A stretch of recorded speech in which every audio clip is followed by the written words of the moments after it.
Stat holiday run. This will calculate the average regular pay for a statutory holiday for hourly workers. First, we want to go to Operations and then Stat holiday run. Then, if you see this screen here, Sort Order Output, no actions available, we'll want to hit Previous to get to the previous screen. Then at the top, we're going to select our holiday. Then we'll want to make sure we have everyone included that we want to calculate the statutory holiday pay on. To change our selection, we can use the filing cabinet. I know I have everybody listed here, so I'm going to proceed to the next step, which is to create. Now that that's finished, we can view our reports. First, we have the rejection list, so we'll hit go on that.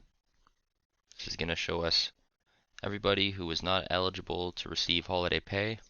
It'll list who they are and the reason why they were rejected. Then we have the audit list PDF. This is going to list everybody who will be paid and how much they're being paid.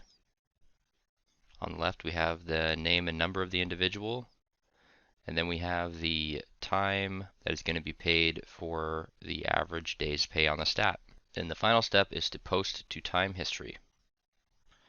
Once we hit this, it will post the times as they were displayed on the holiday audit list report to those employees listed. Now we'll let this load. Now that the loading bar is finished, this process has been complete. We also have the notice up here, posting of the stat holiday run completed.